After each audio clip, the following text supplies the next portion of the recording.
네, 성도 여러분 환영합니다. 우리 좌와 앞뒤 계신 분들 인사하겠습니다. 잘 오셨습니다. 잘 오셨습니다. 네, 우리 추운 날 가운데서도 먼 길을 와주신 우리 성도님들 참으로 감사드리고 환영합니다. 우리 지난 시간에 율법이 죄입니까? 그런 질문에 그럴 수 없다라는 바울의 그런 이야기를 함께 나누었습니다. 그래서 로마서 7장 7절에 그런즉 우리가 무슨 말을 하리요? 율법이 죄냐? 그럴 수 없느니라 하면서 말씀을 나누었습니다. 그래서 하나님의 말씀이, 하나님의 율법이, 하나님의 계명이 선한데 그것이 죄가 될 수 없다. 죄는 우리의 죄악 때문이다. 우리의 더러움이 우리에게 있다. 그 이야기를 말씀을 살펴보았습니다. 그래서 이 율법은 우리에게 생명을 주고 이 죄가 우리에게 사망을 가져다 준다. 그 얘기를 했습니다. 오늘 본문도 비슷한 그런 문장인데요. 저희가 14절을 같이 한번 읽어보겠습니다. 시작. 그런즉 우리가 무슨 말을 하리요? 하나님께 불의가 있느냐? 그럴 수 없느니라. 지난주가 율법이 죄냐? 이렇게 물어봤다면 오늘은 하나님께 불의가 있느냐? 여기서 이제 시작하겠습니다. 근데 갑자기 하나님께 불의가 있느냐라고 하는 이유가 있는데요. 우리가 13절을 같이 한번 또 읽어보겠습니다. 시작. 기록된 바 내가 야곱은 사랑하고 에서는 미워하였다 하신과 같으니라.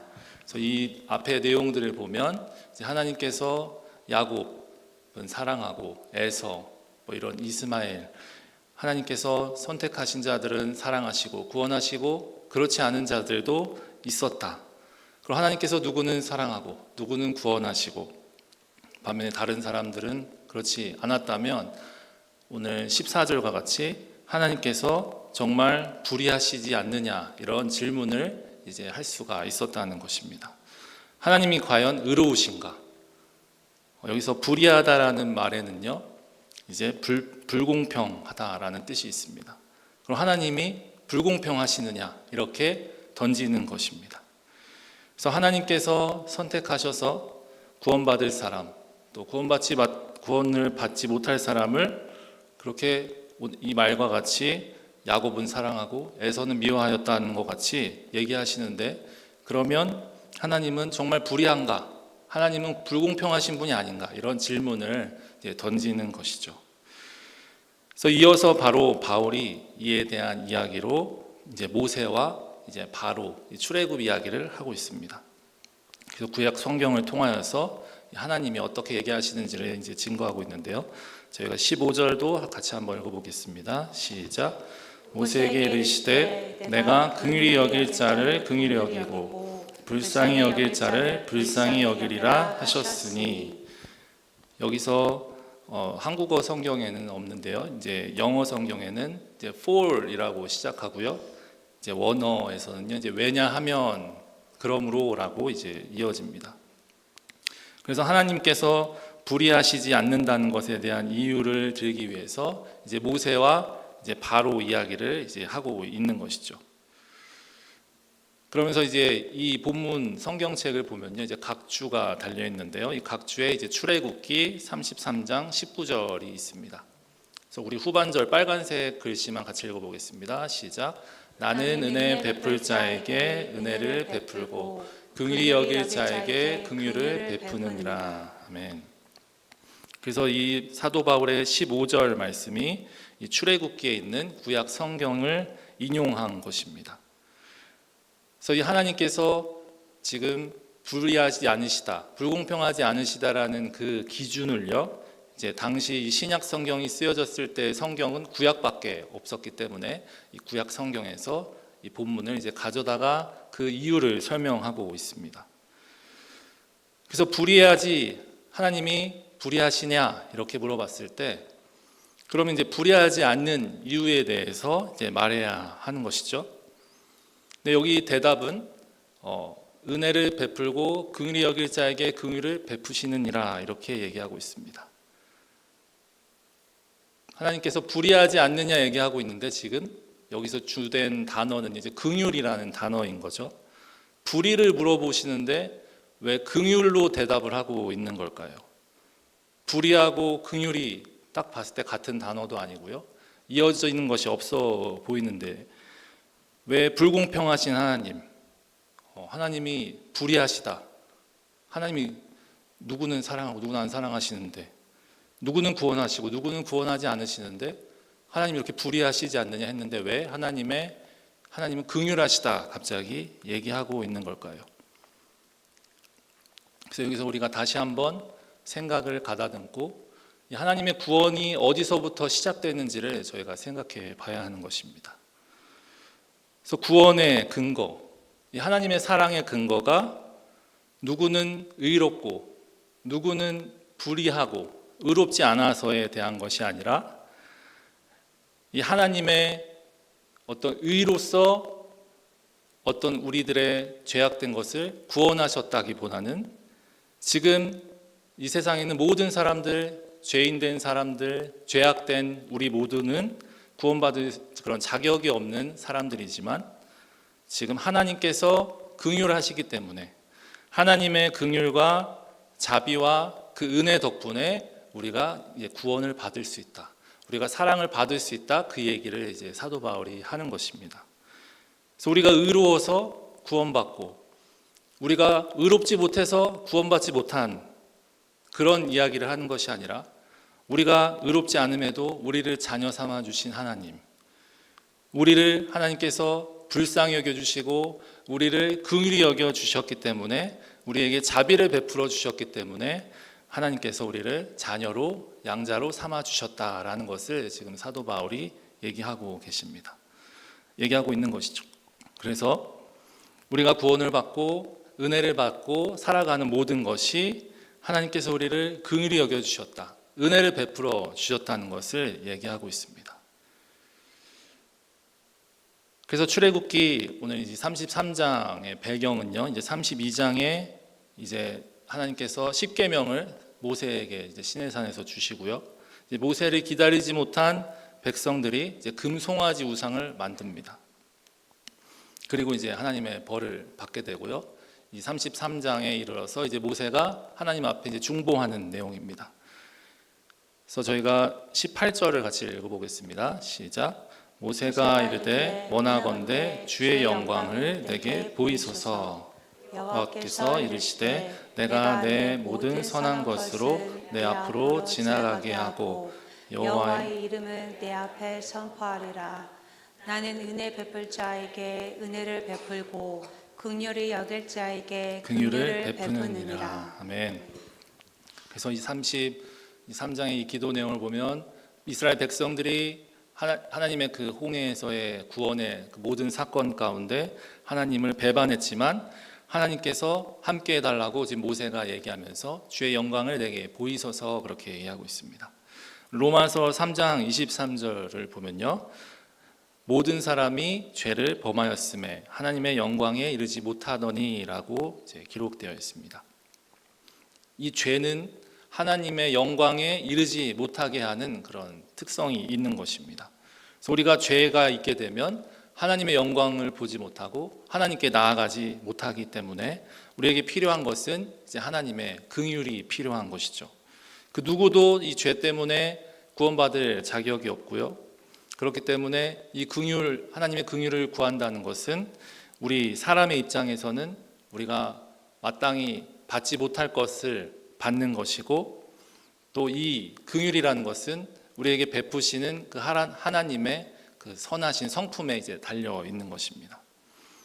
하나님께서 우리를 긍휼히 여겨 주시고 불쌍히 여겨 주시고 우리에게 은혜를 베풀어 주시는 것이 우리에게 마땅히 우리가 어떤 잘해서 우리에게 반드시 해야만 하는 그런 의무가 있으신 게 전혀 아니라 온전히 우리가 하나님의 자녀가 된 것이 하나님의 그 긍휼과 하나님의 그 은혜 그것밖에 없다는 것을 이제 얘기하고 있는 것입니다. 그래서 16절에 그것을 다시 한번 정리하고 있는데요. 우리 16절을 같이 읽어보겠습니다. 시작. 그런즉 원하는 자로 말미암음도 아니요 다른 막질하는 자로 말미암음도 아니요 오직 긍휼히 여기시는 하나님으로 말미암음이니라. 네, 그런즉 하면서 이제 정리를 하고 있는데요. 여기서 하나님의 이 긍휼하심이 원해서 원하는 자, 원한다고 하는 것도 아니다. 다른 박질한다. 달리고 최선을 다해서 그렇게 한다고 우리 얻어지는 것도 아니다. 오직 긍휼히 여기시는 하나님으로 말미암습니다. 이렇게 얘기하고 있습니다. 인간의 의지, 행동 그런 것에 달려 있지 않고 오직 하나님의 그 긍휼에만 달려 있다고 얘기하고 있습니다. 우리가 원한다고 우리가 그것을 향해서 경주한다고 이것을 얻는다는 것이 아니라 하나님이 긍휼히 여겨주실 때 우리가 이제 구원을 얻을 수 있다는 것을 다시 한번 얘기하고 있습니다. 이처럼 하나님의 우리를 구원하신 것은 하나님의 긍휼하심에 의하기 때문에 이제 하나님이 공평하시다, 불의하시다 이제 말할 수 없다고 이제 사도 바울이 얘기하고 있습니다. 여기는 하나님의 우리를 향하신 긍휼, 하나님의 자비, 하나님의 선하신 성품에 이제 달려 있는 것이죠. 그래서 우리를 불쌍히 여기시는 것도 하나님의 전적인 하나님의 주권 아래에 있다는 것입니다. 이어서 이제 17절에서는요, 이제 바로 이야기로 바로 넘어가는데요. 이스라엘을 노예로 만들어서요, 또 갓 태어난 아이들을 막 죽이려고 했던 약한 이 바로 이집트의 왕 바로에 대한 이야기를 이어서 하고 있습니다. 그래서 하나님께서 모세를 택하사 이제 이스라엘 백성들을 구원하시기 위해서 바로에게 보냈지만 바로가 그 얘기를 듣지 않죠. 그리고 10가지 재앙을 하나님께서 베풀어 주시고 10번째 장자 재앙을 겪고서야 이제 하나님께서 이 바로가 이제 하나님 백성들을 보내게 됩니다. 하나님께서 이 바로의 마음을 이제 완악하게 하셨는데 그 완악하게 하심을 통하여서 지금 17절 빨간 글씨를 보면요, 내 능력을 보이고 내 이름이 온 땅에 전파되게 하려 함이라 이렇게 얘기하였습니다. 그래서 이 바로가 완악하고 바로가 하나님께 반역한 그 순간을 통하여서도 하나님께서는 하나님의 능력을 보이셨고 또 하나님의 이름이 온 땅에 이제 전파되게 하셨습니다. 그래서 이 17절 말씀도요, 이제 각주가 달려 있는데요. 출애굽기 9장 16절 말씀입니다. 저희가 한번 같이 읽어보겠습니다. 시작. 내가 너를 세웠음은 나의 능력을 내게 보이고 내 이름이 온 천하에 전파되게 하려 하였음이니라. 계속해서 이 로마서에는요, 구약 말씀이 많이 인용이 되는데요. 이제 사도 바울이 자신의 어떤 의견을 성경을 통해서 이 당시에는 이제 구약만이 유일한 성경이었기 때문에 계속해서 이 구약의 말씀이 뿌리가 되어 있다. 이 구약의 하나님에 대해서 이야기하고 있으면서 이 말을 이제 증거하고 있습니다. 그래서 분명히 출애굽기 말씀에 하나님께서 내게 나의 능력을 내게 보이고 내 이름이 온 천하에 전파되게 하였음이라 이렇게 얘기하고 있습니다. 이 바로를 하나님의 능력을 나타내는데 또 하나님의 이름을 전파하게 하는데 사용하였다 말하고 있는 것이죠. 하나님의 목적은 여기서 하나님의 능력이 또 하나님의 이름이 전파되는 것이었습니다. 그런데 바로가 마음이 완악해진 것까지도 하나님은 이제 사용하셨다는 것입니다. 이 바로의 이 인간의 부정적이고 악한 그런 모습까지도 하나님께서는 하나님의 능력을 나타내시는데 또 하나님의 이름이 전파되는데 이제 사용하셨다는 것입니다. 그래서 10가지 재앙 그런 것들을 통하여서 하나님의 능력을 나타내시고 이 바로의 완악함을 통하여서도 하나님이 그것에 좌지우지 되지 않으시는 전능하신 하나님이심을 이제 나타내셨습니다. 그래서 이제 18절을 함께 읽어보겠습니다. 시작. 그런즉 하나님께서 하고자 하시는 자를 긍휼히 여기시고 하고자 하시는 자를 완악하게 하시느니라. 아멘. 여기서 하고자 하시는 자라는 것은요, 다른 번역 성경들을 보면 긍휼히 하고자 하시는 자를 긍휼히 여기신다, 완악하게 하고자 하시는 자를 완악하게 하신다, 이렇게 저희가 이해를 할 수가 있습니다. 18절에는 앞에서 살펴본 모세와 바로 이야기가 다 이제 요약이 돼서 담겨져 있습니다. 이 긍휼히 여기신 자는 이제 모세가 되겠고요, 완악하게 한 자는 이제 바로가 되겠습니다. 이 완악하게 했다는 것은 마음을 굳게 하고 마음을 이제 단단하게 열리지 않게 했다는 것이죠.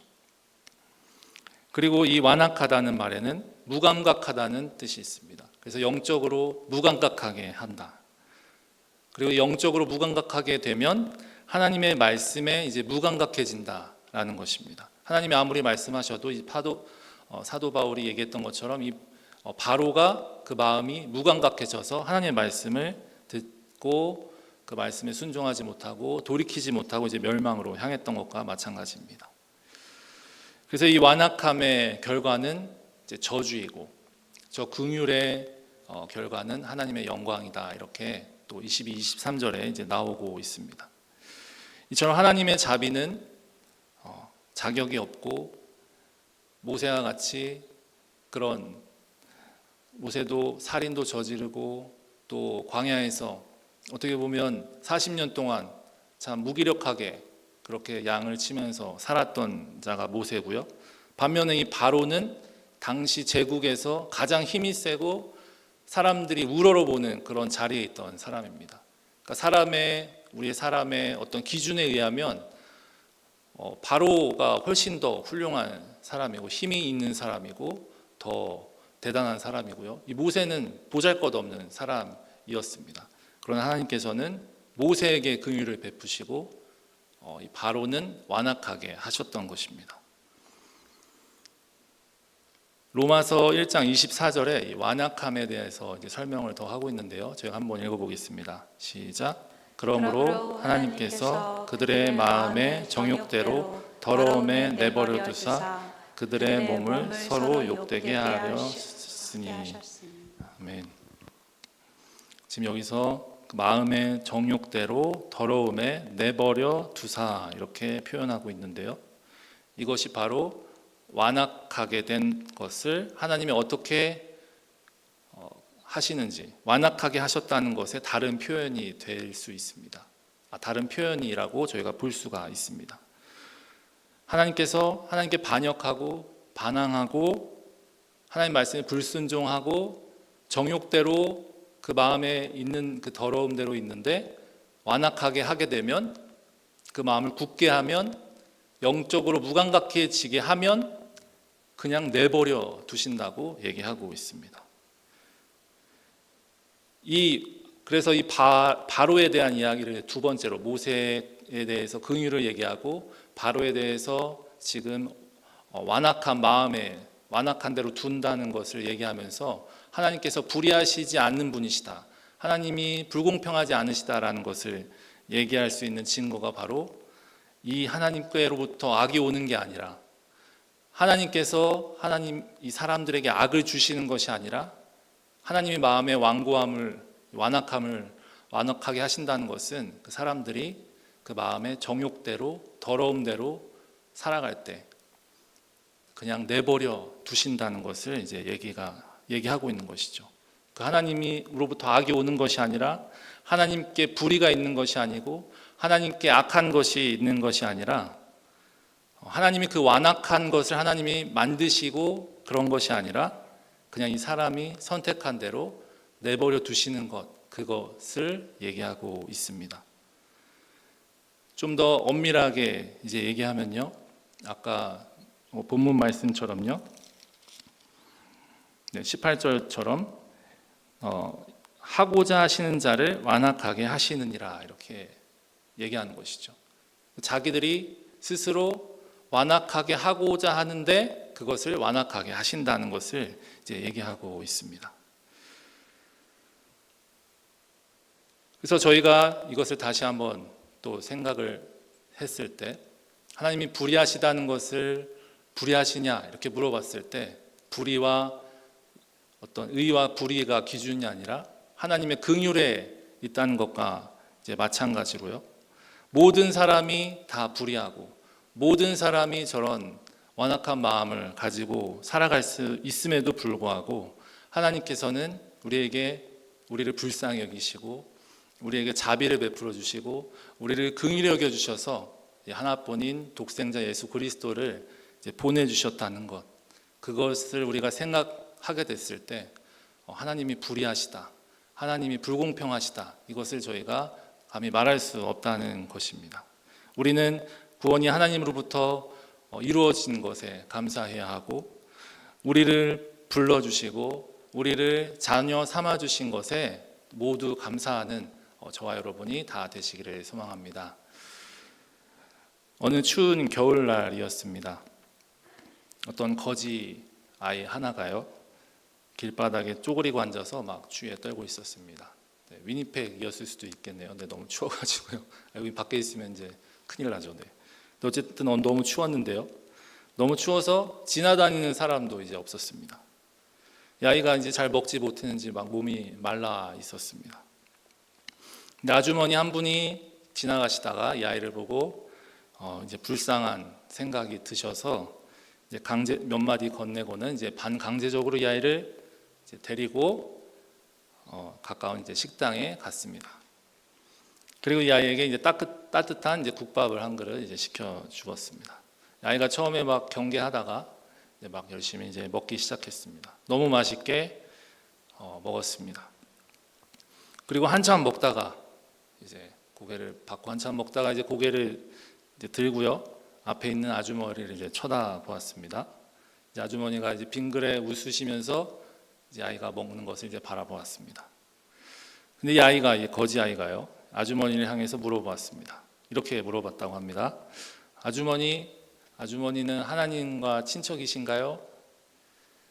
그랬더니 이 아주머니가 웃으면서 아니, 나는 친척이 아니라 하나님의 딸이야, 이렇게 얘기했다고 합니다. 그랬더니 거지 아이가 자기가 맞았다는 듯이 아, 역시 그랬군요, 제가 생각했던 것이 맞았네요, 이렇게 얘기했다고 합니다. 우리 성도 여러분, 우리는 다 하나님의 아들이요 하나님의 딸, 하나님의 자녀들입니다. 우리가 하나님의 자녀다운 그런 우리 모두가 되어야 하겠는데요. 우리 로마서 12장 8절을 한번 같이 읽고요, 우리 함께 기도했으면 좋겠는데요. 함께 읽겠습니다. 시작. 혹 위로하는 자면 위로하는 일로, 구제하는 자는 성실함으로, 다스리는 자는 부지런함으로, 긍휼을 베푸는 자는 즐거움으로 할 것이니라. 아멘. 오늘 본문 9장을 지나서요, 이제 12장에 가서 이제 은사에 대한 내용이 나오고 이제 긍휼에 대해서 나옵니다. 하나님께서 우리 죄악된 인간들을 향해서 긍휼을 베푸셨던 것처럼 하나님이 우리를 향하신 그 긍휼과 자비가 우리에게도 있어서 이것이 우리에게 은사와 같이 이렇게 우리가 삶을 살아야 된다, 이렇게 얘기하고 있는 것입니다. 하나님의 그 긍휼, 하나님의 이 자비, 하나님의 은혜가 우리 가운데 충만한 그런 저와 여러분 다 되기를 소망합니다. 우리 함께 찬양하고요, 기도하겠습니다.